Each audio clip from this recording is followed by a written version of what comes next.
নমস্কার বন্ধুরা, আমি আবারও ফিরে এসেছি আরেকটি নতুন ভিডিও নিয়ে। আজকের ভিডিওতে আমি আলোচনা করতে চলেছি নিজের বাড়িকে কিভাবে মন্দির করে গড়ে তুলবেন এই বিষয় নিয়ে।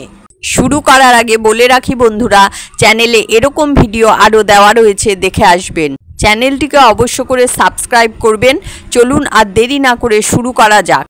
আমার এই আঙিনাখানি সত্য হোক, শুধু ইট কাঠ পাথরের স্তূপ নয়, তোমার বাড়ি হোক শান্তির নীড়, ভালোবাসার আলয়, যেখানে প্রতিটি নিঃশ্বাস পবিত্র, প্রতিটি কাজ যেন এক নীরব প্রার্থনা। বাইরের কোলাহল সেখানে প্রবেশ করবে না, বরং স্নিগ্ধ বাতাস যেন অমৃতের স্পর্শ বুলিয়ে দেয়। তোমার গৃহের প্রাঙ্গণে ফুটে উঠুক নির্মল আনন্দ, শিশিরের ভেজা ঘাসে পড়ুক স্নিগ্ধ সকালের আলো। সেখানে বসলে মনে হবে যেন প্রকৃতির নীরব সঙ্গীত শোনা যাচ্ছে। ঘরের প্রতিটি কোণে ভরে থাকুক মমতা, শ্রদ্ধার অর্ঘ্য। পিতা মাতা, ভাই বোন, বন্ধু সকলের হৃদয়ে বাজুক একতার সুর।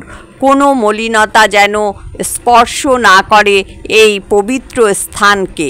মনে রেখো, এই গৃহ কেবল বসবাসের স্থান নয়, এ তো তোমার অন্তরের প্রতিচ্ছবি। একে এমন করে তোলো যেখানে দাঁড়ালে তুমি খুঁজে পাবে তোমার আত্মার শান্তি, জীবনের গভীর অর্থ।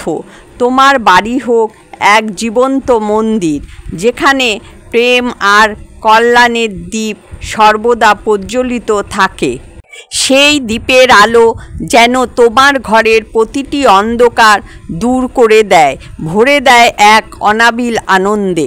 আজকের জন্য এ পর্যন্তই বন্ধুরা, দেখা হচ্ছে পরের ভিডিওতে। চ্যানেলটিকে অবশ্য করে সাবস্ক্রাইব করুন এবং বাকি ভিডিওগুলো দেখে আসুন। সকলেই ভালো থাকবেন, সুস্থ থাকবেন। ধন্যবাদ।